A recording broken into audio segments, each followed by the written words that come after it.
ಮಹಾಂತ ಸ್ವಾಮಿಗಳ ಕೃಪೆ ನಮ್ಮ ಮೇಲೆ ಹೀಗಾಗಿ ಎಲ್ಲರೂ ಈ ಕಾಲೇಜಿನಲ್ಲಿ ಓದ್ತಾ ಇರುವುದೇ ಒಂದು ಪುಣ್ಯ.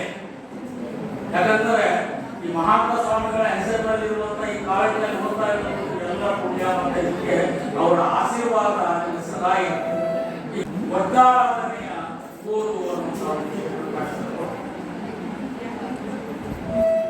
ಒಟ್ಟಾರಾಧನೆಯ ಆಯ್ತು ಮಾತಾಡ್ತೇವೆ.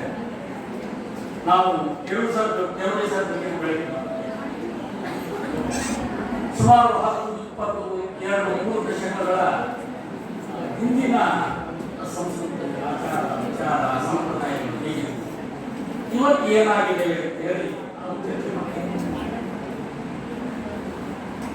ನಾನು ಆ ವಿಚಾರಗಳನ್ನೇ ಇಟ್ಕೊಂಡು ಒಟ್ಟಾರಾಧನೆ ನಿಮ್ಮನ್ನೆಲ್ಲರನ್ನು ಈಗ ಎಲ್ಲರೂ ಸ್ವಲ್ಪ ಸಮಾಧಾನದಿಂದ ಕೊಡ್ಬೇಕು. ನಿಮ್ಮನ್ನು ಈಗ ಎಲ್ಲರೂ ನಿಮ್ಮನ್ನ ನಾವು 9ನೇ ಶತಮಾನಕ್ಕೆ ಎಷ್ಟನೇ ಶತಮಾನ ಇದು 21ರಿಂದ ನಿಮ್ಮನ್ನ 9ನೇ ಶತಮಾನಕ್ಕೆ ಕರೆದುಕೊಂಡು ಹೋಗ್ತೇನೆ. ಯಾಕೆ ನಿಮ್ಮನ್ನ 9ನೇ ಶತಮಾನಕ್ಕೆ ಕರೆದುಕೊಂಡು ಹೋಗ್ತೇನೆ ಅಂತಂದ್ರೆ ನಮ್ಮ ನಡೆ, ನುಡಿ, ಆಚಾರ, ವಿಚಾರ, ಸಂಸ್ಕೃತಿ, ತಿಳುವಳಿಕೆ, ನಮ್ಮ ವಿದ್ಯಾಭ್ಯಾಸ ಎಲ್ಲವನ್ನೂ ಕೂಡ ನಾವು ನಮಗೆ ಲಭ್ಯವಿರುವ ಮೊದಲ ಕನ್ನಡದ ಲಭ್ಯವಿರುವ ಮೊದಲ ಗದ್ಯಕಥೆಯಲ್ಲಿ ನಮ್ಮ ಇವತ್ತಿನ ಮೂಲ ಆಚಾರ, ವಿಚಾರ, ಸಂಪ್ರದಾಯ, ಸಂಸ್ಕೃತಿಗಳಿಗೆ ಮೂಲ ಏನಿದೆ ಅನ್ನುವುದನ್ನು ನೋಡೋದಕ್ಕೋಸ್ಕರವಾಗಿ ನಾವು ಇವತ್ತು ನಿಮ್ಮನ್ನ 9ನೇ ಶತಮಾನಕ್ಕೆ ಹೋಗ್ತೀವಿ. ಅದಕ್ಕೆ ಈ ಒಟ್ಟಾರಾಧನೆಗೆ ಸಂಬಂಧಪಟ್ಟಂತೆ ಒಟ್ಟಾರಾಧನೆ ಓದು ಹೇಗೆ ಈ ಓದಿನಲ್ಲಿ ಅನೇಕ ಪ್ರಕಾರಗಳನ್ನ ಓದುವುದಂತಂದ್ರೆ ಏನು? ಸುಮ್ಕೆ ಒಂದು ಪತ್ರಿಕೆಯನ್ನು, ಒಂದು ಪುಸ್ತಕವನ್ನು ಓದ್ತಾ ಹೋಗುವುದಲ್ಲ. ಓದುವುದರಲ್ಲಿ ಅನೇಕ ಪ್ರಕಾರಗಳು. ಬೆಳಿಗ್ಗೆ ಕೂಡ ಪತ್ರಿಕೆ ನೀವೆಲ್ಲ ಯುವಕರು ಎಲ್ಲ ಏನು ಓದ್ತಿದ್ದೇನೆ ಇವತ್ತಿನ ಭವಿಷ್ಯ ಏನಿದೆ ಅನ್ನೋದು ಇವತ್ತು ನಿಮ್ಮ ಇದು ಸಾಮಾಜಿಕವಾಗಿಯೂ ಸಹಜವಾಗಿರುವಂಥ ಅದರಲ್ಲಿ ಭವಿಷ್ಯ ನೋಡಬಹುದು. ಆಮೇಲೆ ಅಲ್ಲಿ ಚಲನಚಿತ್ರಕ್ಕೆ ನೋಡಬಹುದು, ಅಲ್ಲಿಯ ಕ್ರಿಕೆಟ್ಗೆ ನೋಡಬಹುದು. ಇವುಗಳನ್ನು ಬಿಟ್ಟುಬಿಟ್ರೆ ನೀವು ಆ ಪೇಪರ್ನ ಓದುವ ಕ್ರಮ ಸರಿಯಾಗಿ ಕ್ರಮ ಜಸ್ಟ್ ಒಂದು ಕ್ಲಾಸ್ ಮಾಡ್ತಾ ಹೋಗುತ್ತೆ. ಅದು ಕ್ರಮ. ಒಂದು ವಿಮರ್ಶಾತ್ಮಕ ಪುಸ್ತಕವನ್ನು ಓದುವುದು ಒಂದು ಕ್ರಮ, ಒಂದು ನಾಟಕವನ್ನು ಓದುವುದು ಒಂದು ಕ್ರಮ ಇದೆ, ಒಂದು ಕಾದಂಬರಿಯನ್ನು ಓದುವುದು ಒಂದು ಕ್ರಮ ಇದೆ, ಒಂದು ಕಥೆಯನ್ನು ಓದುವುದು ಒಂದು ಕ್ರಮ ಇದೆ. ಹೀಗೆ ಹಳೆಗನ್ನಡದ ಕಾವ್ಯಗಳನ್ನು ಓದುವುದು ಒಂದು ಕ್ರಮ ಇದೆ. ಅದನ್ನು ಅರ್ಥೈಸಿಕೊಳ್ಳುವುದು ಕೂಡ ನಾವು ಆ ನಿಟ್ಟಿನಲ್ಲಿ ಕೆಲಸವನ್ನು ಮಾಡುತ್ತೇವೆ. ಹಾಗೆ ಒಟ್ಟಾರಾಧನೆ ಓದುವುದು ನಮ್ಮ ಪ್ರಾಚೀನತೆಯನ್ನ ವರ್ತಮಾನಕ್ಕೆ ಮುಖಾಮುಖಿ ಮಾಡಿಕೊಂಡು ನೋಡುವಂಥದ್ದನ್ನು ನಾವು ಬಹಳ ಮುಖ್ಯವಾಗಿ ಒಂದು ಮಾತನಾಡಿದ್ದೇವೆ. ನಾವು ಭಾರತದಲ್ಲಿ ರಾಮಾಯಣ ಮತ್ತು ಮಹಾಭಾರತ ಎರಡು ಕಾವ್ಯಗಳು ನಮ್ಮ ಪ್ರಮುಖ ಕಾವ್ಯಗಳು. ಇವು 15ನೇ ಶತಮಾನದಲ್ಲಿ ಏನಾಗುತ್ತೆ, ಅನೇಕ ಧಾರ್ಮಿಕ ಐತಿಹಾಸಿಕ ಕ್ರಾಂತಿಗಳಾದಂತಹ ಸಂದರ್ಭದಲ್ಲಿ ಅನೇಕ ಪಲ್ಲಟಗಳನ್ನ ಸಾಂಸ್ಕೃತಿಕ ನಾಯಕರನ್ನ ಪೌರಾಣಿಕ ವ್ಯಕ್ತಿಗಳನ್ನಾಗಿಸುವ, ಪೌರಾಣಿಕ ವ್ಯಕ್ತಿಗಳನ್ನ ಸಾಂಸ್ಕೃತಿಕ ನಾಯಕರನ್ನಾಗಿಸುವಂತಹ ಒಂದು ಹುನ್ನಾರಗಳು ಆ ಸಂದರ್ಭದಲ್ಲಿ ಸಾಂಸ್ಕೃತಿಕ ನಾಯಕರನ್ನ ಪೌರಾಣಿಕ ವ್ಯಕ್ತಿಗಳನ್ನಾಗಿ, ಪೌರಾಣಿಕ ವ್ಯಕ್ತಿಗಳನ್ನ ಸಾಂಸ್ಕೃತಿಕ ನಾಯಕರಾಗಿ ಅಥವಾ ಚಾರಿತ್ರಿಕ ವ್ಯಕ್ತಿಗಳನ್ನಾಗಿ ಕಾಣುವಂತಹ ಒಂದು ಹುನ್ನಾರು 15ನೇ ಶತಮಾನದಲ್ಲಿ. ಇದರಿಂದಾಗಿ ಏನಾಗುತ್ತೆ ಅಂತಂದ್ರೆ ಅನೇಕ ನಮ್ಮ ಧರ್ಮದ ಮಹಾಕಾವ್ಯಗಳ ಮೇಲೆ, ಪುರಾಣ ಕಾವ್ಯಗಳ ಮೇಲೆ ಪರಿಣಾಮವನ್ನು ಬೀರ್ತಾರೆ. ಹೀಗಾಗಿ ನಮ್ಮ ಈ 15ನೇ ಶತಮಾನದ ಧಾರ್ಮಿಕ ಮತ್ತು ಚಾರಿತ್ರಿಕ ಪಲ್ಲಟಗಳಿಂದ, ಸಿದ್ಧಾಂತಗಳಿಂದ ಅದರ ಕಾವ್ಯಗಳ ಮೇಲೆ ಏನು ಪರಿಣಾಮ ಬೀರಿದೆ ಅನ್ನೋದನ್ನು ಮುಖ್ಯವಾಗಿ ಸರ್ವಜ್ಞ ಸಮಾಜ ವಿಜ್ಞಾನ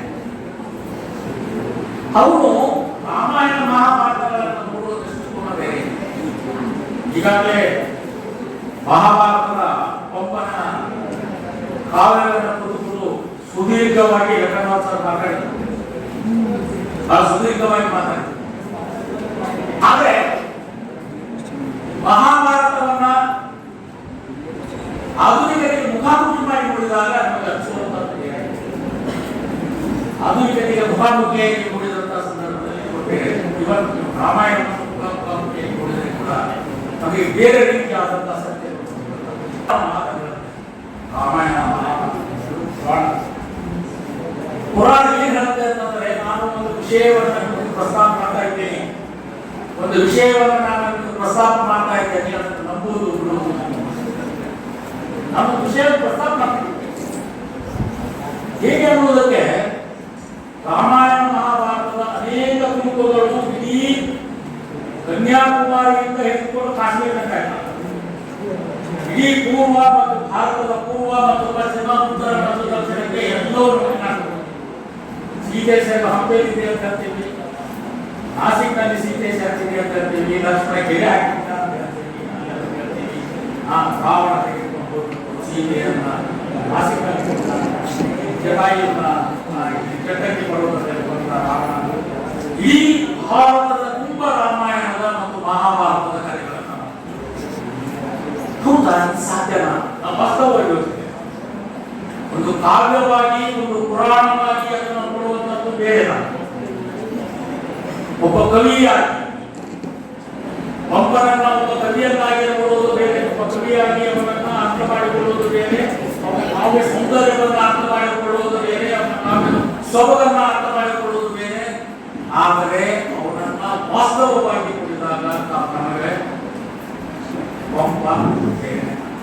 ಈಗಾಗಲೇ ಹೇಳಿದಾಗೇನೆ ನಿಮ್ಮನ್ನ 9ನೇ ಶತಮಾನಕ್ಕೆ ಕರೆದುಕೊಂಡು ಹೋಗಿ 9ನೇ ಶತಮಾನದಲ್ಲಿ ರಚನೆಯಾದ, ಅಂದ್ರೆ 1920ರಲ್ಲಿ ರಚನೆಯಾದ, ಸುಮಾರು 1920ರಲ್ಲಿ ರಚನೆಯಾದ ಈ ಬಂಗಾರಾಧನೆಯ ಕೃತಿಯ ನಮ್ಮ ಸಮಾಜದ ದರ್ಶನ ಹೇಗಿದೆ ಅನ್ನುವಂಥ ಆ ಸಮಾಜದ ದರ್ಶನವನ್ನ ಹೇಳುವಂತಹ ಪ್ರಯತ್ನಗಳನ್ನ ನಾನು ಇಲ್ಲಿ ಒಂಚೂರು ನಿಮಗೆಲ್ಲ ಬಂಗಾರಾಧನೆ ಕಥೆಯ ಬಗ್ಗೆ ನಿಮಗೆಲ್ಲ ಪಾಠ ಮಾಡ್ತಾನೆ ಇದ್ದೇವೆ.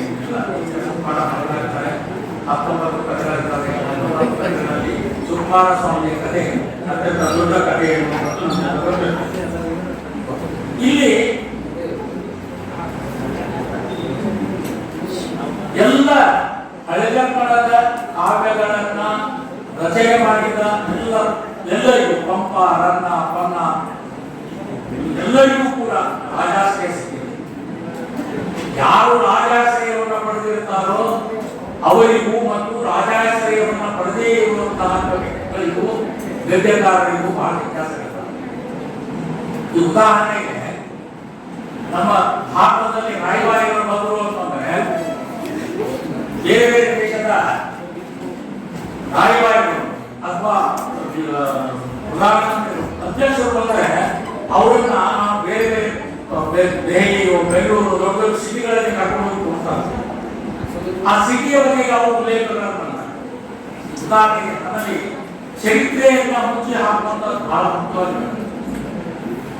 ಅನಕ್ಷರಸ್ಥರು ಇದ್ದಾಗ ಅನಕ್ಷರಸ್ಥರಿಗೆ ಗೊತ್ತಾಗಲಿಲ್ಲ, ಅಕ್ಷರಜ್ಞಾನವನ್ನು ಪಡೆದಂತವರು ಈ ಚರಿತ್ರೆಯನ್ನ ತಿಳಿಸ್ತಾ ಹೋದ್ರು. ನಾವು ಕೃಷ್ಣದೇವರಾಯನ ಕಾಲದ ಆಡಳಿತಕ್ಕೆ ಬಂದಾಗ ಅಲ್ಲಿ ಮುತ್ತು ರತ್ನಗಳನ್ನ, ವಜ್ರ ವೈಡೂರ್ಯಗಳನ್ನ ಎಲ್ಲವನ್ನು ಎಲ್ಲಿ ಬೇಟೆಗಳಲ್ಲಿ ಮಾರಾಟ ಕೊಡ್ತಾರೆ. ಆದರೆ ಇದು ಸತ್ಯನ? ಇದು ಸತ್ಯನ? ಅವಾಗ ವಿಜಯನಗರ ಕೃಷ್ಣದೇವರನ್ನ ಆಡಳಿತ ಕಾಲದಲ್ಲಿ ಬಡತನ ಇರಲಿಲ್ಲವೇ ಅನ್ನೋದನ್ನ ಪ್ರಶ್ನೆ ಹಾಕಿಕೊಂಡಾಗ ಈಗ ನಾವು ರಾಯಭಾರಿಗಳನ್ನು ನಾವು ಎಲ್ಲಿ ಕರ್ಕೊಂಡಿದ್ರು? ಹಂಪೆಯ ದೊಡ್ಡ ದೊಡ್ಡ ಪ್ರಚಾರಗಳ ಮೇಲೆ ಅವರು ಕರ್ಕೊಂಡು ಮುತ್ತು ರತ್ನಗಳನ್ನು ಮಾರುವಂತಹ ಬೇಟೆಗಳಲ್ಲಿ ಕರ್ಕೊಂಡು ಅವ್ರು ಯಾರನ್ನೋ ಹೋಗ್ಬಿಟ್ಟು ಕಮಲಾಪುರನೋ ಅಥವಾ ಇನ್ನೊಂದು ಕಡೆಯೋ ಕರ್ಕೊಂಡು ಹೋಗಿಲ್ಲ, ಕರ್ಕೊಂಡು ಹೋಗಿದ್ರೆ ಅದೇ ಬೈತಿದ್ರು. ಹೀಗಾಗಿ ಕೆಲವು ಅದು ಸುಳ್ಳಿನ ಹಿಂದೆ ಅನೇಕ ಸತ್ಯಗಳು, ಸುಳ್ಳಿನ ಹಿಂದೆ ಅನೇಕ ಸತ್ಯಗಳನ್ನ ನಾವು ಹುಡುಕುವಂತಹ ಪ್ರಯತ್ನಗಳನ್ನ ನಾವು ಮಾಡಬೇಕು. ಹೀಗಾಗಿ ಇಲ್ಲಿ ಶಿವಕೋಟ ಆಚಾರ್ಯ ಜನಸಾಮಾನ್ಯರ ಮಧ್ಯೆ ಬರ್ತಿದ್ದಾರೆ. ಈಗ ನಾನು ಈ ಕಾರಣಕ್ಕೆ ಒಂದು ಉದಾಹರಣೆ, ಒಂದು ದೆಹಲಿ ಅಂತ ಒಂದು ಪ್ರದೇಶದಲ್ಲಿ ಒಂದು ಶಾಲೆ ಇದೆ. ಬರೀ ವಿದ್ಯಾರ್ಥಿ ಮಕ್ಕಳು, ದೊಡ್ಡ ದೊಡ್ಡ ಮಂತ್ರಿಗಳ ಮಕ್ಕಳು, ದೊಡ್ಡ ದೊಡ್ಡ ರಾಜಕಾರಣಿಗಳ ಮಕ್ಕಳೇ ಇರ್ತಾರೆ. ಆ ಮಕ್ಕಳೇ ಇದ್ದಂತಹ ಸಂದರ್ಭದಲ್ಲಿ ಒಂದು ಟೀಚರ್ ಅವರಿಗೆ ಪ್ರಶ್ನೆ ಮಾಡ್ತಾರೆ, ನಿಮ್ಮಲ್ಲಿ ಬಡವರು ಯಾರು ಅಂತ. ನಿಮ್ಮಲ್ಲಿ ಬಡವರು ಯಾರು ಅಂತ ಕೇಳಿದಾಗ ಹುಡುಗರಿಗೆ ಕೇಳಿ ಪ್ರಶ್ನೆ ಮಾಡಿದಾಗ ಅವನು ಬಡವ ಅಂತ. ಅವನು ಯಾಕೆ ಬಡವ ಅಂತ ಕೇಳಿದಾಗ ನಮ್ಮ ತಂದೆಗೆ 10 ಫ್ಯಾಕ್ಟ್ರಿಗಳು, ಅವ್ರ ತಂದೆಗೆ 5 ಫ್ಯಾಕ್ಟ್ರಿಗಳು. ನಮ್ಮ ತಂದೆ 10 ಅಪಾರ್ಟ್ಮೆಂಟ್ ಅಲ್ಲ, ಅವ್ರ ತಂದೆ 2 ಅಪಾರ್ಟ್ಮೆಂಟ್. ನಮ್ಮ ತಂದೆ ಇಷ್ಟು ಕಾರ್ ಇದೆ, ಇಷ್ಟು ಭೂಮಿ ಇದೆ, ಇಷ್ಟು ಮನೆಗಳಿದ್ದಾವೆ, ಅವರು ಇಷ್ಟು ಕಡಿಮೆ. ಹೀಗಾಗಿ ಅವನು ಬಡವ. ಅವನಿಗೆ ನಿಜವಾದ ಬಡತನ ಅಂತ ತನ್ನ ಪರಿಸರದಲ್ಲಿ ತನ್ನ ಆರ್ಥಿಕತೆಗೆ ಕಡಿಮೆ ಇರುವಂತಹ, ತನ್ನ ಆರ್ಥಿಕೆಗೆ ಅದನ್ನು ಕಂಪೇರಿಟಿವ್ ಮಾಡಿದಾಗ ತನ್ನ ಆರ್ಥಿಕತೆಗೆ ಕಡಿಮೆ ಇರುವಂತಹ ವ್ಯಕ್ತಿಯನ್ನ ಅವನು ಬಡವ. ಹಾಗೆಯೇ ನಿಜವಾದ ಬಡತನ ಅನ್ನುವಂಥದ್ದು ಇಲ್ಲಿ ಒಬ್ಬರು ರನ್ನನ್ನು ಮಾರವ್ಯಾಸ ಅನೇಕರು ಆಶ್ರಯವನ್ನು ಪಡೆದಂತಹ ಕವಿಗಳು ಆಯಾಶ್ರಯ ಪಡೆದುಕೊಂಡಂತ ನೋಡೋದಿದೆ. ಇವತ್ತು ನಮ್ಮ ಎಮ್ಮೆಗಳು ಆರಿಸುವ ಮೇಲೆ ಬೆಂಗಳೂರು ಸೇರಿಕೊಂಡ್ರೆ ಅವ್ರಿಗೆ ಬರುವುದೇ ಇಲ್ಲ. ಅವ್ರ ನಮ್ಮ ಸಮಸ್ಯೆಗಳನ್ನು ಹೇಳೋದ್ರೆ ಕೈ ಹಿಡಿದು ಕರ್ಕೊಂಡು ಅವ್ರಿಗೆ ತೋರಿಸ್ತಾರೆ.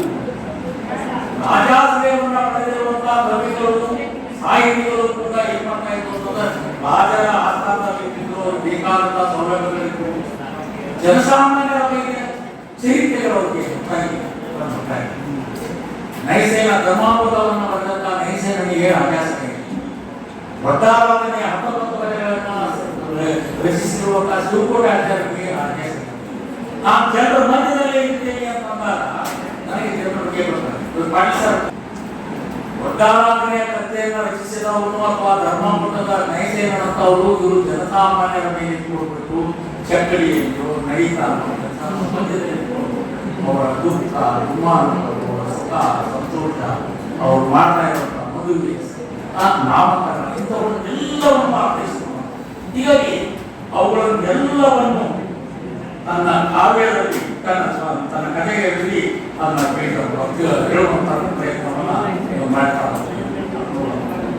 ಇಲ್ಲಿ ನಾನು ಹೆಚ್ಚು ನಿಮಗೆ ಹೋಗುವುದೇ ಇಲ್ಲ. ಈ ಒಟ್ಟು ಬರ್ತಾ ಇರುವಂತಹ ಕಥೆಗಳನ್ನ ಒಟ್ಟುಗೂಡಿಸಿಬಿಟ್ಟು ನಾನು ಇಷ್ಟು ಮಾತುಗಳನ್ನ ಇಲ್ಲಿ ಮುಖ್ಯವಾಗಿ ಬರುವಂತಹ ಏನಿದೆ ಕುಟುಂಬದ ವ್ಯವಸ್ಥೆ. ಈಗೆಲ್ಲ ಉದಾಹರಣೆಯ ಪಾಠಗಳನ್ನ ಕೇಳ್ತಾ ಬಂದಿದ್ದಾರೆ. ಉದಾಹರಣೆಯ ಪಾಠಗಳನ್ನು ಕೇಳ್ತಾ ಬಂದಿದ್ದಾರೆ ಅಂತಂದ್ರೆ ಇಲ್ಲಿ ಏನಿರುತ್ತೆ ಅಂತಂದ್ರೆ ಉದಾಹರಣೆಯ ಕುಮಾರಸ್ವಾಮಿಯ ಕಥೆಯೋ, ಸುಭೂಷಣ ಸ್ವಾಮಿಯ ಕಥೆಯೋ, ಜೀವನ ಕಥೆಯೋ 19 ಕಥೆಗಳಲ್ಲಿ ಒಂದು ಕಥೆಯನ್ನ ನಿಮಗೆ ಯಾವ ಚಿತ್ರಕ್ಕೆ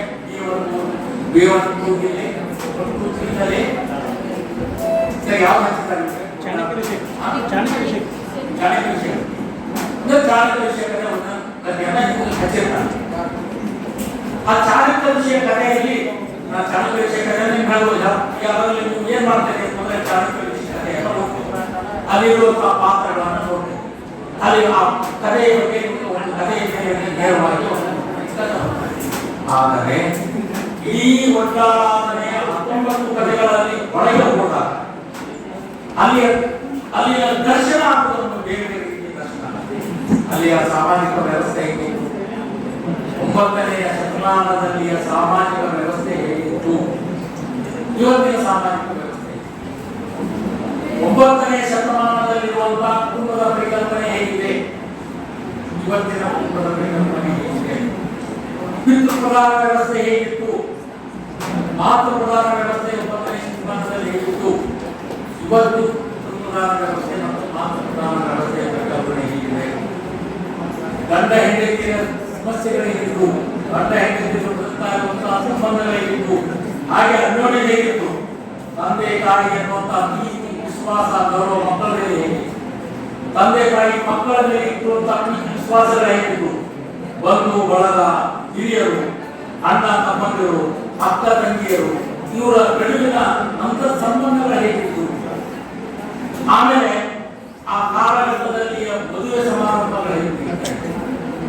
ತುಂಬಾ ಬಹುಪತ್ನಿತ್ವ ಏಕಪತ್ನಿತ್ವವನ್ನು ನಾವು ವಿಚಿತ್ರವಾಗಿ ನಮ್ಮ ಸ್ವಾತಂತ್ರ್ಯ ನಂತರದಿಂದ ನಾವು ಏಕಪತ್ನಿತ್ವವನ್ನು ನಾವು ಜಾರಿ ಮಾಡ್ತೀವಿ. ಈ ಒಟ್ಟಾರೆಯಲ್ಲಿ ಕುಳಿತಾಗ ಬಹುಪತ್ನಿತ್ವವನ್ನು 300,500, 8, 10, 15 ಪತ್ನಿಯರನ್ನ ಪಡೆದುಕೊಂಡಿರುವಂತಹದನ್ನ ನಾವು ಮಾಡಿಕೊಳ್ಳೋದು. ಯಾಕೆ ಆ ಕಾಲಘಟ್ಟದಲ್ಲಿ ಪತ್ನಿಯರನ್ನ ನಾವು ಪಡ್ಕೊಳ್ಬೇಕು? ರಾಜ ಮಹಾರಾಜರು. ಆಮೇಲೆ ಕುಟುಂಬದಲ್ಲಿರುವಂತಹ ಸ್ತ್ರೀಯರ ಸ್ಥಾನಮಾನಗಳು ಹೇಗಿತ್ತು? ಈಗಾಗಲೇ ಸರ್ ಹೇಳಿದ್ರು, ಸರ್ ಇನ್ನು 50% ಮಹಿಳೆಯರಿಗೆ ಮೀಸಲಾತಿ ಬಂತು ಅಂತಂದ್ರೆ ಪುರುಷರ ಮತ್ತು ಸ್ತ್ರೀಯರ ಸ್ಥಾನಮಾನಗಳು ಇಪ್ಪತ್ತಾದರೆ ಹೇಗಾಗುತ್ತೆ? ಆದರೆ 9ನೇ ಶತಮಾನದಲ್ಲಿ ಮಹಿಳೆಯರ ಸ್ಥಾನಮಾನಗಳು ಹೇಗಿತ್ತು? ಮಹಿಳೆಯರ ಕಾನೂನಿನ ದೃಷ್ಟಿಕೋನ ಹೇಗಿತ್ತು? ಮಹಿಳೆಯರ ಸ್ಥಾನಮಾನವು ಅಪ್ಗ್ರೇಡ್ ಆಗ್ತಾ ಬಂದಿರುವಂತದ್ದು ಯಾವ ಕಾರಣದಿಂದ? ಆಮೇಲೆ ಕುಟುಂಬದಲ್ಲಿ ಸ್ತ್ರೀಯರ ಸ್ಥಾನಮಾನ, ಅದರಲ್ಲಿ ಹೆಣ್ಣು ಮಕ್ಕಳ ಸ್ಥಾನಮಾನ. ಆ ಕಾಲಘಟ್ಟದಲ್ಲಿ ಮಹಿಳೆಯರು ಯಾವ ರೀತಿಯ ವಿದ್ಯೆಗಳನ್ನು ಪಡಿತಾ ಇದ್ರು, ಪುರುಷರು ಯಾವ ರೀತಿ, ಮಕ್ಕಳು ಯಾವ ರೀತಿಯಾದಂತಹ ವಿದ್ಯೆಗಳನ್ನು ಪಡಿತಾ ಇದ್ರು. ವಿದ್ಯೆಗಳನ್ನ ಪಡೆಯಲಿಕ್ಕೆ ಡಿಸ್ಟಿಂಕ್ಷನ್ಸ್ ಇದೆ. ನಿಮ್ಮ ಹಾಗೆ ಅವಾಗ ಕೇಳ್ತಾ ಇರಲಿಲ್ಲ. 7 ರಿಂದ 8 ವರ್ಷದ ಒಳಗೆ 64 ವಿದ್ಯೆಗಳನ್ನ 9ನೇ ಶತಮಾನದಲ್ಲಿ ವಿದ್ಯಾರ್ಥಿಗಳು ಕಲಿತಾ ಇದ್ರು. 9ನೇ ಶತಮಾನದಲ್ಲಿ 64 ವಿದ್ಯೆಗಳನ್ನ ವಿದ್ಯಾರ್ಥಿಗಳು ಕಲಿತಾ ಇದ್ರು. ನಾವೀಗ ಹೇಳ್ತಾ ಇರೋದು ಮನುಕುಲದ ನಮ್ಮ ಚರಿತ್ರೆಯ ಸುಮಾರು 1200 ವರ್ಷದ ಹಿಂದಿನ ಚರಿತ್ರೆ. ಆ 1200 ವರ್ಷದ ಹಿಂದಿನ ಚರಿತ್ರೆಯಲ್ಲಿ ಆ ಚರಿತ್ರೆ ಹೇಗೆ ಇವತ್ತು ಬೆಳಕೊಂಡು ಬಂದಿದೆಯಾ? ಅವತ್ತು ಇವತ್ತಿನ ರೀತಿಯ ವಿದ್ಯಾರ್ಥಿಗಳು ಪಾಠಗಳನ್ನ ಕೇಳ್ತಾ ಇದ್ದಾರೆ. ಅವತ್ತು ಕಿವಿಗೆ ಕುಡಿಸಿದ್ರು. ಅಗ್ನಿಮೂರ್ತಿ ಮತ್ತು ವಾಯುಮೂರ್ತಿ ಕುಮಾರಸ್ವಾಮಿಯ ಚರಿತ್ರೆಯ ಕಥೆಯಲ್ಲಿ ಅವರು ದಡ್ಡರಾದಾಗ, ಅವ್ರ ತಂದೆ ತೀರಿಕೊಂಡಂತ ಸಂದರ್ಭದಲ್ಲಿ ಆ ಮಕ್ಕಳು ಏನೋ ವಿದ್ಯೆಯನ್ನು ಕಲಿತೇ ಇದ್ದಾಗ ಪರಂಪರಾನುಗತವಾಗಿ ಬಂದಂತಹ ಮಂತ್ರಿ ಸ್ಥಾನವನ್ನ ಅವ್ರು ಕಳ್ಕೋಬೇಕಾಗತ್ತೆ. ಆವಾಗ ಅವರ ತಾಯಿ ತನ್ನ ಅಣ್ಣನಿಗೆ ಪತ್ರವನ್ನು ಬರೀತಾರೆ. ನನ್ನ ಮಕ್ಕಳು ಇಬ್ಬರು ಓಡಾಡರಾಗಿಬಿಟ್ಟಿದ್ದಾರೆ. 8ನೇ ಶತಮಾನದಲ್ಲಿ ಸುಮಾರು 920ರ ಕಾಲದಲ್ಲಿ 9ನೇ ಶತಮಾನದಲ್ಲಿ ನನ್ನ ಮಕ್ಕಳು ಉದಾಹರಣೆಯಾಗಿಬಿಟ್ಟಿದ್ದಾರೆ. ಅವರೆಲ್ಲ ನನ್ನ ಕೈಗೆ ತಿದ್ದಕ್ಕಾಗಲ್ಲ, ನೀನು ಅವರಿಗೆ ವಿದ್ಯೆಯನ್ನು ಕೊಡು ಅಂತ ಹೇಳ್ಬಿಟ್ಟು ಪತ್ರವನ್ನ ನನ್ನ ಅಣ್ಣನಿಗೆ ಪತ್ರ ಬರೀತಾರೆ. ಅವ್ರ ಅಣ್ಣನಿಗೆ ಪತ್ರ ಬರೆದಾಗ ಆ ಸೋದರ ಮಾವ, ಇಬ್ರು ಇವರಿಗೆ ಸೋದರ ಮಾವ, ಆದ್ರೆ ಅವ್ನು ಎಲ್ಲಿಯೂ ಕೂಡ ಸೋದರ ಮಾವ ಅಂತ ಹೇಳ್ಕೊಡ್ತಾರೆ ಅವ್ರಿಗೆ. ಯಾಕಂದ್ರೆ ಸೋದರ ಮಾವ ಅಂತಂದ್ರೆ ಮಾತ್ರ ರಕ್ತ ಸಂಬಂಧ ಆಗ್ತದೆ. ಅವನೇ ಕೂಡ ನಮ್ಮ ಮಾವನಿಗೆ ಏನ್ ಮಾಡಿದ್ರು ಕೂಡ ನಡೀತೈತೆ ಅಂತ. ಇವತ್ತೆಲ್ಲ ಮಾವನಿಗೆ ಗೌರವ ಕೊಡ್ತಾರೆ, ಅತ್ತೆಗೆ ಗೌರವ ಕೊಡ್ತಾರೆ. ಇವತ್ತಿನ ಜನಜೀವನದಲ್ಲಿ ನಮ್ಮ ಗೊತ್ತಾಗುತ್ತೆ.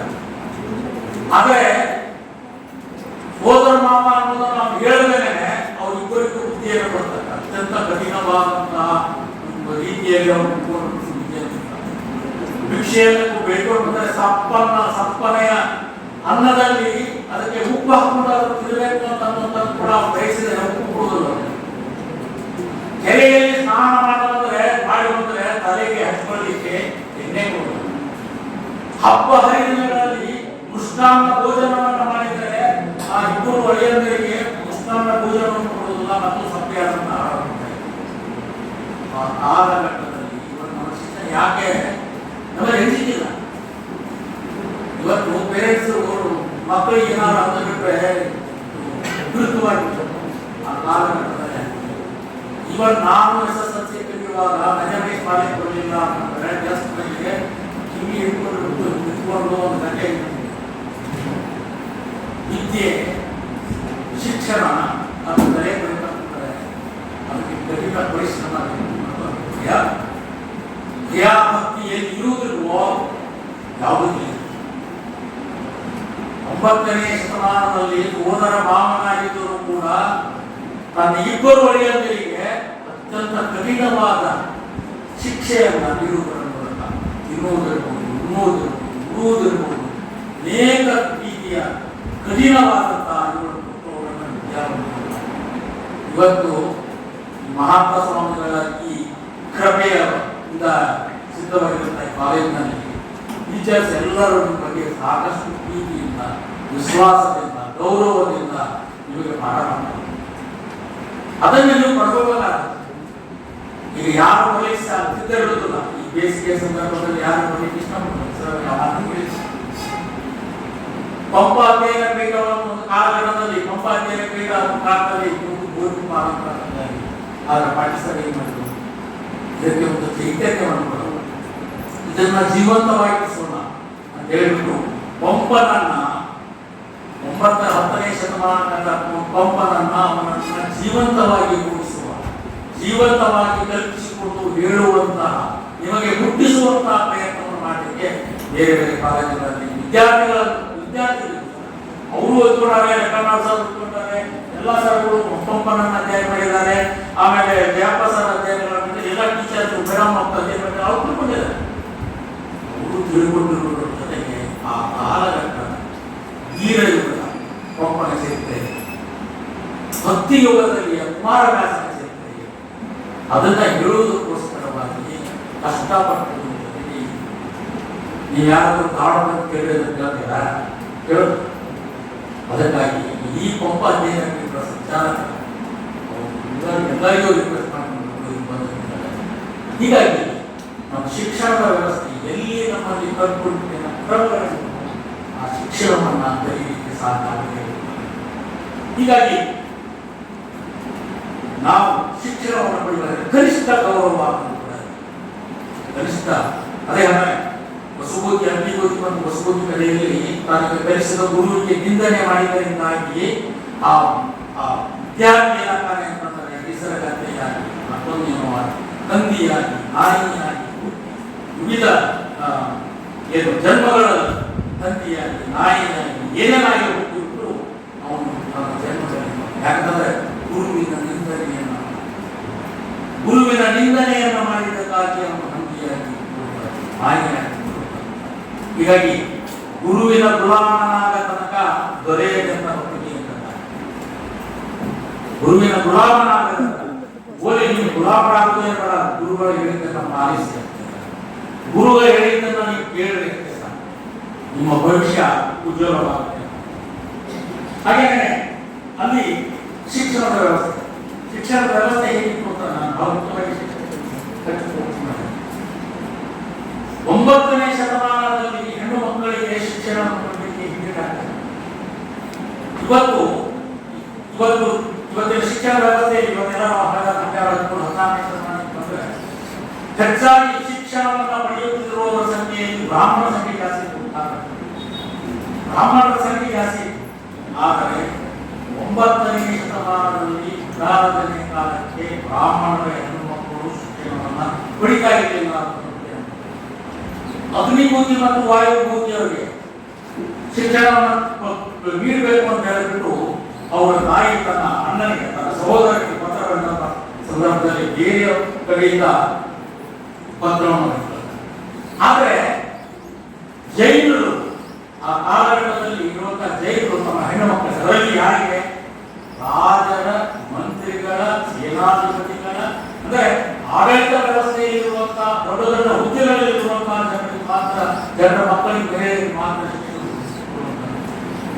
ಆದರೆ 12ನೇ ಶತಮಾನಕ್ಕೆ ಬರುವಂತಹ ಸಂದರ್ಭದಲ್ಲಿ ಆ ಶಿಕ್ಷಣವನ್ನು ಬಸವಾದಿ ಶರಣರು ಆ ಶಿಕ್ಷಣವನ್ನು ಮಹಿಳೆಯರಿಗೂ ಕೂಡ ಮಹಿಳೆಯರನ್ನು ಸಮಾನವಾಗಿ ಕೊಡುವಂತಹ. ಆದರೆ ನಮಗೆ 9, 10, 11, 12ನೇ ಶತಮಾನದಲ್ಲಿ 12ನೇ ಶತಮಾನಕ್ಕಿಂತ ಪೂರ್ವದಲ್ಲಿ ಬಂದಾಗ ಮಹಿಳೆಯರ ಶೈಕ್ಷಣಿಕ ಸ್ಥಾನಮಾನಗಳು ಹೇಗಿತ್ತು? ಮಹಿಳೆಯನ್ನ ಒಂದು ಚೌಕಟ್ಟಿನಲ್ಲಿ ಕೂಡಿ ಹಾಕುವಂತ ಮಹಿಳೆಯಂತ ಏನು ಅಂತಂದ್ರೆ ಗಂಡನ ಚಾಕರಿ ಮಾಡಬೇಕು, ತಂದೆ ತಾಯಿ ಚಾಕರಿ ಮಾಡಬೇಕು, ಅತ್ತೆ ಮಾವಂದ್ರೆ ಚಾಕರಿ ಮಾಡಬೇಕು, ಮಕ್ಕಳ ಚಾಕರಿ ಮಾಡಬೇಕು, ಮನೆ ಬಿಟ್ಟು ಅವ್ರು ಹೊರಬರಬಾರದು. ಆ ಕಾಲಘಟ್ಟದ ಮಹಿಳೆಯನ್ನ ಇವತ್ತು ನಮ್ಮ ಇವತ್ತಿನ 21ನೇ ಶತಮಾನದ ಮಹಿಳೆಯರು ಎಲ್ಲಾ ಕ್ಷೇತ್ರಗಳಲ್ಲಿ ತನ್ನನ್ನು ಗುರುತಿಸಿಕೊಳ್ತಾರೆ. ಬಾಹ್ಯಾಕಾಶಕ್ಕೆ ಹೋಗಿಬಿಟ್ಟು ಅಲ್ಲಿಯೂ ಕೂಡ ಚಂದ್ರನಂತೆ ಹೋಗ್ಬಿಟ್ಟು ಮಂಗಳ ಗ್ರಹದಲ್ಲಿ ಆ ಸ್ವಾತಂತ್ರ್ಯ 9ನೇ ಶತಮಾನದಲ್ಲಿ ಆ ಸ್ವಾತಂತ್ರ್ಯ ಇರಲಿಲ್ಲ ಅನ್ನೋದನ್ನ ನಾವು ಗಮನಿಸಬೇಕು. ಆಮೇಲೆ ಬಹಳ ಮುಖ್ಯವಾಗಿ ನಾವು ಗಮನಿಸಬೇಕಾದದ್ದು ಏನು ಅಂತಂದ್ರೆ ಅಲ್ಲಿ ಸಂಬಂಧಗಳಿಗೆ ಬಹಳ ಮುಖ್ಯವಾಗಿ ಅವಾಗಿದ್ದು ಅದೇ ಇವತ್ತು ನ್ಯೂಕ್ಲಿಯರ್ ಫ್ಯಾಮಿಲಿಗಳಾಗಿದ್ದಾವೆ. ಕಾರಣ ಏನು? Nuclear family. ಈ ಉದಾಹರಣೆಗೆ ವ್ಯಂಗ್ಯಗೊಳಿಸಿದ್ರು ಕೂಡ ಒಂದು ಮಾತಿದ್ದಾರೆ. ಮಹಾಭಾರತದಲ್ಲಿ ಕುಂತಿ 5 ಜನರಿಗೆ ದ್ರೌಪದಿ ಲೋಕಕ್ಕೆ ಮದುವೆ ಮಾಡಿಬಿಟ್ಟಿಲ್ಲ. ಉಳಿದವ್ರು ಮಾಡ್ತಾರೆ. ಭೀಮ ಏನೋ ಅಲ್ಲಿ ಹಿಡಿಂಬಿಯನ್ನ ಮದುವೆ ಆಗ್ತಾನೆ, ಅದೊಂದು ಘಟನೆ ಆಗಿರೋದು. ಆದ್ರೆ ಆ ಪಂಚಪಾಂಡವರಿಗೆ ದ್ರೌಪದಿ ಒಬ್ಬಳೇ ಹೆಂಡತಿ ಇರ್ತಾರೆ. ಏನ್ ಹೇಳ್ತಾ ಇದ್ರು? ಯಾಕೆ ಇವತ್ತು ಅದೇ ಕಾಲಘಟ್ಟದಲ್ಲಿ ಸ್ವಲ್ಪ ಮುಂದೆ ಬಂದರೆ ಅಂದ್ರೆ ಕಾಲಘಟ್ಟ 9ನೇ ಶತಮಾನಕ್ಕೆ ರಾಜ ಮಹಾರಾಜರು 500 ಜನ, 3000 ಜನ, 8 ಜನ, 10 ಜನ, ನಿಜಾಮರು 1000 ಆದ್ರೆ ಮಹಾಭಾರತದಲ್ಲಿ ಕುಂತಿ 5 ಜನರಿಗೆ ಒಬ್ಬಳನ್ನ ಹೆಂಡತಿಯನ್ನಾಗಿ ಯಾಕೆ ಕಾರಣ? ಬಹಳ ಮುಖ್ಯವಾಗಿ ನಾನು ತಿಳಿಸಬೇಕಾಗಿದೆ. ಕೂಡು ಕುಟುಂಬದ ಬಗ್ಗೆ ಕೂಡು ಕುಟುಂಬದ ಪರಿಕಲ್ಪನೆಯೇ ಬೇರೆ, ನ್ಯೂಕ್ಲಿಯರ್ ಫ್ಯಾಮಿಲಿಗಳ ಕುಟುಂಬದ ಪರಿಕಲ್ಪನೆಯೇ ಬೇರೆ. ಕೂಡು ಕುಟುಂಬದಲ್ಲಿ ಪಾಂಡಿಚೇರಿ ಕಾಲಘಟ್ಟದಲ್ಲಿ ಬಹಳ ದೊಡ್ಡ ಫ್ಯಾಮಿಲಿ ಡೆವಲಪ್ಮೆಂಟ್ 60-70 ಜನ ಸರ್ ಹೇಳ್ತಾ ಇದ್ರು. ಅವರು ಕೂಡ ಬಹಳ ದೊಡ್ಡ ಫ್ಯಾಮಿಲಿ. ಆ ಕೂಡು ಕುಟುಂಬದಲ್ಲಿ ಒಗ್ಗಟ್ಟನ್ನು ತಪ್ಪುತ್ತಾರೆ. ಯಾರಾದರೂ ಕೂಡು ಕುಟುಂಬದಲ್ಲಿ ಉಳಿ ಹಿಂದಿರಲಿಕ್ಕೆ, ವಿಷ ಬೀಸಲಿಕ್ಕೆ ಬಂದಾಗ ಸಾಧ್ಯ ಆಗುತ್ತಲ್ಲ. ದಾಸರು ಹೇಳ್ತಾರೆ, ಒಬ್ಬರಿಗೆ ಹೇಳ್ತಾರೆ, ವಿದ್ಯಾರ್ಥಿ ಒಂದು ಕಟ್ಟಿಗೆ ಕೊಡ್ತಾನೆ, ಉರಿ ಅಂತ ಪಟ್ಟ ಕುಂತಾನೆ. ಒಂದು ಕಟ್ಟಿಗೆಯ ಸಣ್ಣ ಸಣ್ಣ ಕುಂಡುಗಳಿಗೆ ಹೊರೆಯನ್ನು ಕಟ್ಟಿಬಿಟ್ಟು ಇದು ಮುಳಿ ಅಂತ ಹೇಳ್ತಾನೆ. ಅದನ್ನು ಮುಳಿಕಾಗಬೇಕು. ಯಾಕಾಗಲ್ಲ ಅಂತಂದ್ರೆ ಅದು ಕೂಡು ಕುಟುಂಬದ ಕೂಡು ಕುಟುಂಬದ ಪರಿಕಲ್ಪನೆ ಇತ್ತು ಅಂತಂದ್ರೆ ನಾವು ಏನೇನಾದರೂ ಸಾಧಿಸಲಿಕ್ಕೆ ಸಾಧ್ಯ ಇದೆ. ಅದೇ ಆಗಲೇ ಹೇಳ್ತಾ ಇದ್ರು ಕೆಲವು ಸರ್, ನಮ್ಮ ಇಷ್ಟು ಜನ ಇದ್ದೀವಿ, 50-60 ಜನ ಇದ್ದೀವಿ. ಒಬ್ಬರಿಗೆ ಯಾರಾದ್ರೂ ಜ್ವರ ಬಂತು, ಮತ್ತೊಂದು ಜನ ಆಯ್ತು ಅಂತಂದ್ರೆ ಪರ್ಯಾಯವಾದಂತ ಇನ್ನೊಂದು ಆ ಕೆಲಸವನ್ನು ನಿರ್ವಹಣೆ ಮಾಡ್ತಾ ಇದ್ದೀವಿ. ಈ ನ್ಯೂಕ್ಲಿಯರ್ ಫ್ಯಾಮಿಲಿಗಳಲ್ಲಿ ಹೆಂಗಾಗುತ್ತೆ, ನಮ್ಮ ಹೆಂಡತಿ ಮಗ ಅಂತಂದ್ರೆ ನಾನೇ ಮಾಡೋದು. ಬಟ್ ದ್ರೌಪದಿಗೆ ಕುಂತಿಗೆ ಈ ಪರಿಕಲ್ಪನೆ, ನಾನು 5 ಜನರಿಗೂ ಮದುವೆಯನ್ನು ಮಾಡಿಬಿಟ್ರೆ ಇವರು ಇವತ್ತೆಲ್ಲ ನಮಗೆ ಗೊತ್ತಿದೆ. ವರ್ತಮಾನದಲ್ಲಿ ಏನಾಗ್ತದೆ, ಮದುವೆ ಮಾಡಿದ ವರ್ಷ 2 ವರ್ಷ ಬಹಳ 3ನೇ ವರ್ಷಕ್ಕೆ ಹೆಂಡತಿ ಆದವ ಗಂಡ ಕಳ್ಕೊಂಡ್ಬಿಟ್ಟು ನಾವು ಬೇರೆ ಮಾಡೋಣ. ಆತಿ ಕೊಡು, ನಮ್ಮ ಮಕ್ಕಳು ನಾವು ಮದುವೆ ಮಾಡೋಕೆ ಮತ್ತೆ ಭಾವನ ಎಲ್ಲಿ ಇದು ಮಾಡೋಣ ಅನ್ನೋದು ಅಲ್ಲಿ ಹಾಗೆ ಇಲ್ಲಿ ಕುಂತಿ ಏನ್ ಮಾಡ್ತಾಳೆ ಅಂತಂದ್ರೆ ಮಹಾಭಾರತದ ಇಲ್ಲಿ ಪ್ರಮುಖವಾಗಿ ಈ ಮದುವೆ ಘಟನೆಯನ್ನು ಇಟ್ಕೊಂಡು ಹೋದ್ರೆ ಅವರಿಗೆ ಕೌರವರನ್ನ ಸೋಲಿಸುವುದು ಬೇಕಾಗಿದೆ. ಕೌರವರನ್ನ ಸೋಲಿಸುವುದಕ್ಕೋಸ್ಕರವಾಗಿ ಇವರಿಗೆ ಮದುವೆ ಮಾಡಿಕೊಟ್ಬಿಟ್ರೆ ಇವರು ಮತ್ತೆ ನ್ಯೂಕ್ಲಿಯರ್ ಫ್ಯಾಮಿಲಿ, ಅರ್ಜುನ ಫ್ಯಾಮಿಲಿ, ಭೀಮನ ಫ್ಯಾಮಿಲಿ, ಮತ್ತೊಂದಾದ್ರೆ ಇವರು ಒಕ್ಕಟ್ಟಾಗಿ ಸಾಧ್ಯ ಆಗಲ್ಲ. ಅಂದ್ರೆ ನಾವು ಇವುಗಳನ್ನು ಬೇರೆ ಬೇರೆ ಹಂತದಿಂದ ನಾವು ನೋಡಬೇಕಾಗತ್ತೆ ಅನ್ನೋದನ್ನ ನಾವು. ಹೀಗಾಗಿ 9ನೇ ಶತಮಾನದಲ್ಲಿ ಸಾಮಾನ್ಯವಾಗಿ ಒಟ್ಟಾರಾಧನೆಯ ಕಾಲಘಟ್ಟಕ್ಕೆ ಕೂಡು ಕುಟುಂಬಗಳಿವೆ. ಅಣ್ಣ, ತಮ್ಮ, ಅಕ್ಕ, ತಂಗಿ, ಅಳಿಯ, ಸೋದರಳಿಯ ಇವರೆಲ್ಲರೂ ಕೂಡಿ ಕೂಡು ಕುಟುಂಬವಾಗಿ ಇರುವಂತಹದನ್ನ ನಾವು ಕಂಡು. ಆಮೇಲೆ ಇವತ್ತು ಹೇಗೆ ನಾವು ಉಡುಗೊರೆಯನ್ನು ಕೊಡ್ತೇವೆ, ಒಳಗೊಳ್ಳೆಗಳನ್ನು ಏನು ಕೊಡ್ತೇವೆ. ಈಗೆಲ್ಲ ಮದುವೆಗೆ ಹೋದರೆ, ನಾಮಕರಣಕ್ಕಾದರೆ ನಾವು ಏನು ಬಡವಳಿಗೆ ಏನು ಕೊಡ್ತೇವೆ, ಇದನ್ನ ಮಶೂರ್ ಅಂತ ಮಶೂರ್ ಸಮಾನ ಕೊಡುವಂತ ಎಲ್ಲ ಹೆಣ್ಮಕ್ಕಳಿಗೆ ಮದುವೆ ಮಾಡಿಕೊಡುವಂತ ಸಂದರ್ಭದಲ್ಲಿ ಒಂದು ಮಂಚ ಕೊಡೋದು, ಕುರ್ಚಿ ಕೊಡೋದು, ಮಿಕ್ಸಿ ಕೊಡೋದು, ಏನ್ ಬೇಕು ಅವ್ರಿಗೆ ಬದುಕಲಿಕ್ಕೆ ಬೇಕಾಗಿರುವಂತಹ ಎಲ್ಲ ವಸ್ತುಗಳನ್ನು ಕೊಡುವಂತಹ ಸಂಪ್ರದಾಯ ಈಗಿನದಲ್ಲ. ಇದು 20ನೇ ಶತಮಾನದಲ್ಲ, 19ನೇ ಶತಮಾನದಲ್ಲ, 18ನೇ ಶತಮಾನದಲ್ಲ, 9ನೇ ಶತಮಾನದಿಂದಲೇ ಈ ಬಳುವಳಿಯನ್ನು ಕೊಡುವಂತಹ ಮಶೂರ್ ಸಾಮಾನನ್ನು ಕೊಡುವಂತಹ. ಆಮೇಲೆ ಅನೇಕ ಮಾಂತ್ರಿಕ ವೃತ್ತಿಗಳನ್ನು ಅವರು ಕಲಿತಾರೆ. ಮಾಂತ್ರಿಕ ವೃತ್ತಿಗಳನ್ನ ಕೆಲವು ನಿರ್ದಿಷ್ಟಪಡಿಸಿದ ವ್ಯಕ್ತಿಗಳು ಮಾತ್ರ ಮಾಂತ್ರಿಕ ವೃತ್ತಿ. ಇವತ್ತು ಕೂಡ ಮಾಟ ಮಂತ್ರ ಮೋಡಿ ಮಾಡುವಂತಹದನ್ನ ಇವತ್ತು ಸಾಕಷ್ಟು ಜನ ನೋಡ್ತಾರೆ, ಅವ್ರು ನೋಡ್ತಾ ಇದ್ದಾರೆ. ಆಮೇಲೆ ಮುಖ್ಯವಾಗಿ ಆ ಕಾಲಘಟ್ಟದಲ್ಲಿ ರಸವಿದ್ಯೆಯ ಮೂಲಕ ಬಂಗಾರವನ್ನು ಸಿದ್ಧಪಡಿಸುವಂತಹ ಕಲೆಯನ್ನು ಕೂಡ ಹೀಗೆ ಆ ಕಾಲಘಟ್ಟದಲ್ಲಿ ಇರುವಂತಹವರನ್ನ ನಾವು ನೋಡ್ತಾ ಹೋಗ್ತೀವಿ. ಅಣ್ಣ ತಮ್ಮಂದಿರು, ಅಕ್ಕ ತಂಗಿಯರ ಹನ್ನೆರಡು ಸಂಪದೆ ಹಿರಿಯರ ಬಗೆಗಿನ ಗೌರವಗಳು ಹೇಗಿತ್ತು ಅನ್ನುವಂಥದ್ದು ಎಲ್ಲವನ್ನು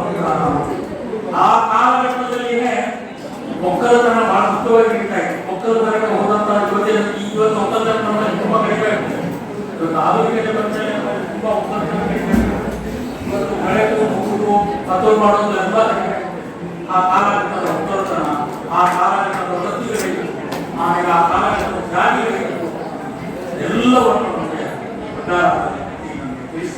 ಹೇಳ್ತಾ ತುಂಬಾ ಇದೆ. ವಿದ್ಯಾರ್ಥಿಗಳಿಗೆ ತುಂಬುವಂತ ಮನಸ್ಸು ಇಲ್ಲ.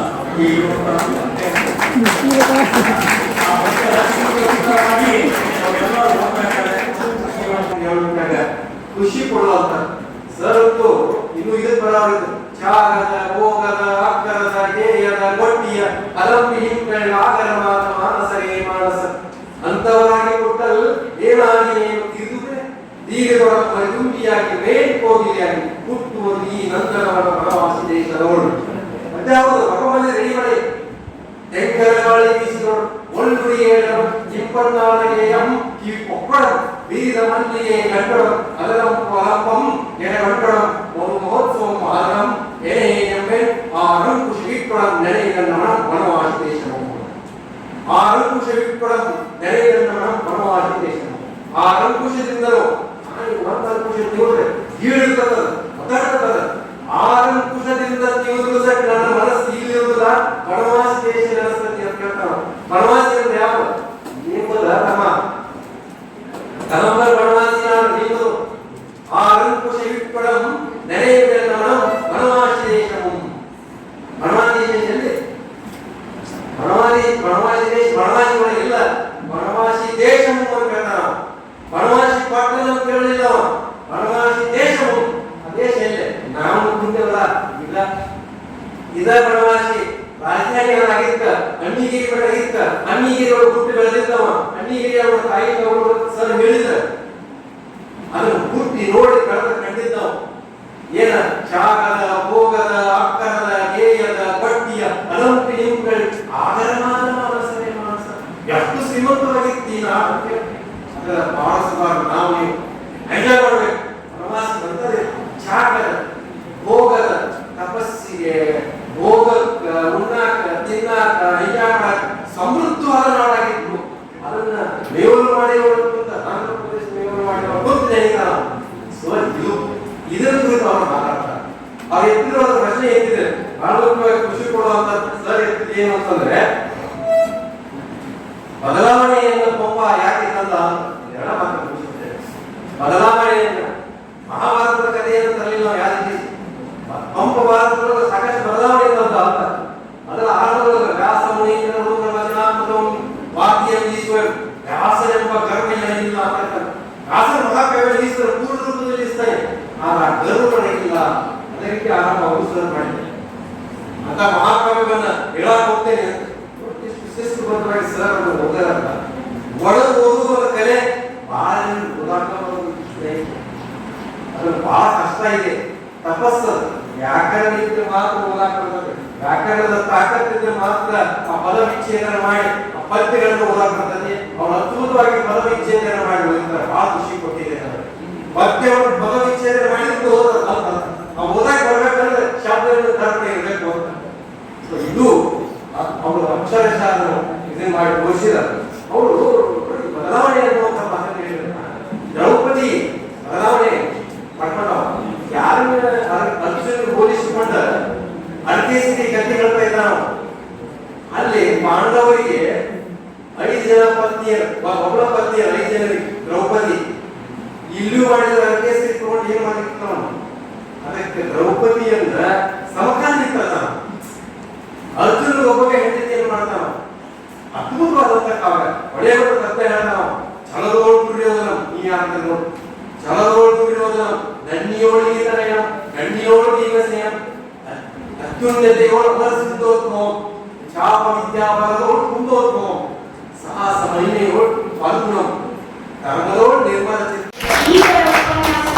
ಉಪನ್ಯಾಸಗಳನ್ನ ಬಹಳ ಅದ್ಭುತವಾಗಿ ಮತ್ತೊಮ್ಮೆ ನಮ್ಮ ಮುಂದೆ ಇರುವಂತದ್ದು ಡಾಕ್ಟರ್ ಬಿ.ಎಸ್. ಪಾಟೀಲ್ ಸರ್ ಅವರಿಗೆ ಧನ್ಯವಾದಗಳು. ಇದೀಗ ಅದೃಶ್ಯ ನುಡಿಗಳು ನಮ್ಮೆಲ್ಲರ ಹಿರಿಯರು ಮಾರ್ಗದರ್ಶಕರು ಆದಂತಹ ಶ್ರೀ ಟಿ.ವಿ. ಕೆರೂಡಿ ಕಾರ್ಯದರ್ಶರು ಆಡಳಿತ ಮಂಡಳಿ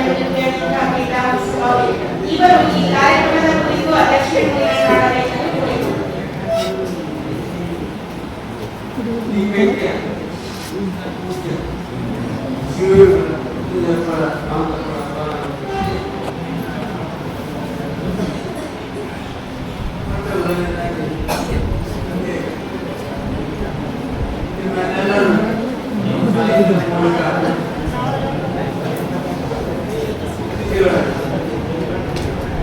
ವಂದಿಸಿ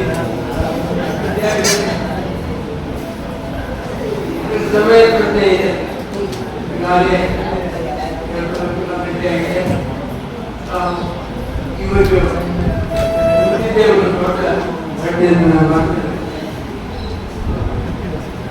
ಎಲ್ಲರಿಗೂ ಎಲ್ಲರೂ ತಿಳ್ಕೊಳ್ಳುವಂತಹ ಅವಕಾಶಗಳು ಬಂದಿದ್ದು ನಾನು ಇಂಥ ಪಂಡಿತರಿಂದ ತಿಳ್ಕೊಳ್ಳೋದು ಮಾತ್ರ ನಾವು ಸಾಧ್ಯ. ಎಲ್ಲರೂ ಓದಿಕ್ಕೆ ಆಗದೆ ಇಂಥ ಸಮಾರಂಭಗಳನ್ನು ಕಾಲೇಜಿನಿಂದ ಏರ್ಪಡಿಸಿದೆ. ಮಾಡಿದ್ದಾರೆ. ಒಂದು ವಿಷಯ, ಓದುವಿಗಿಂತ ತಿಳಿದುಕೊಳ್ಳುವುದು ಮಹತ್ವ. ಓದುವುದು ಸಹ ಗಂಡಾರು ಇಂಥ ಸಮಾರಂಭಗಳಲ್ಲಿ ಭಾಗಿಯಾದರೆ ಎಷ್ಟೋ ಅವಕಾಶ ಇರ್ತದೆ. ಅನೇಕ ಮಾತನಾಡಿಲ್ಲ ಈಗ ಎಷ್ಟು ಮಂದಿ ಡಾಕ್ಟರ್ ಪಂಡಿತರ ಅವರ ವಿದ್ವತ್ತನ್ನು ನಾವು ಪರಿವರ್ತಿಸಿಕೊಂಡು ಉಪಯೋಗ ಪಡೆಯುವಂತ ಆಗಲಿ ಹಾರೈಸುತ್ತೇವೆ.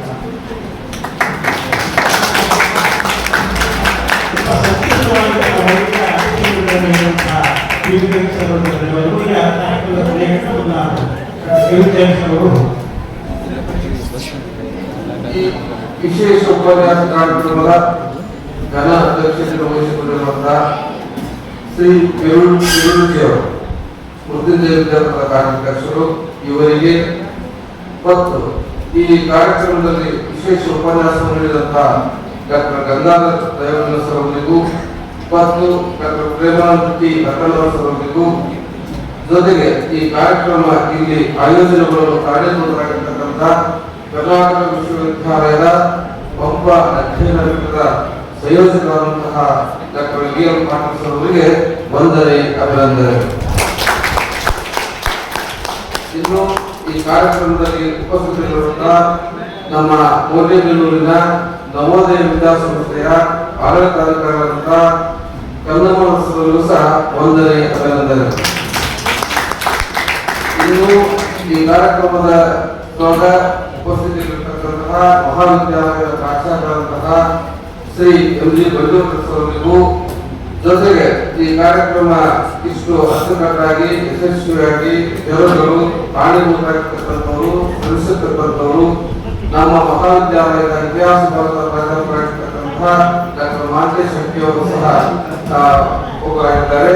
ಅವರಿಗೆ ವಂದನೆ, ಅಭಿನಂದನೆ. ಇನ್ನು ಈ ಕಾರ್ಯಕ್ರಮದಲ್ಲಿ ಪಾಲ್ಗೊಂಡಿರ್ತಕ್ಕಂತಹ ಮಹಾವಿದ್ಯಾಲಯದ ಇತರ ಪ್ರಾಧ್ಯಾಪಕ ಬಂಧುಗಳಿಗೂ ಮತ್ತು ಇಲ್ಲಿಯವರೆಗೂ ಅತ್ಯಂತ ಸಾಧನೆಯಿಂದ ಕಾರ್ಯಕ್ರಮವನ್ನು ವೀಕ್ಷಣೆ ಮಾಡಿದಂತಹ, ಆಲಿಸಿದಂತಹ ಒಂದು ವಿದ್ಯಾರ್ಥಿನಿಯರಿಗೆ ವಂದನೆಗಳು, ಅಭಿನಂದನೆಗಳನ್ನು ಸಲ್ಲಿಸುವುದರ ಮೂಲಕ ಮತ್ತು ಪ್ರತ್ಯಕ್ಷವಾಗಿ ಪರೋಕ್ಷವಾಗಿ ಈ ಕಾರ್ಯಕ್ರಮದ ಯಶಸ್ಸಿಗೆ ಶ್ರಮಿಸಿದಂತಹ ಎಲ್ಲರಿಗೂ ವಂದಿಸಿ ಇಲ್ಲಿಗೆ ಕಾರ್ಯಕ್ರಮವನ್ನು ಮುಕ್ತಾಯಗೊಳಿಸಲಿ. ಎಲ್ಲರಿಗೂ ನಮಸ್ಕಾರ.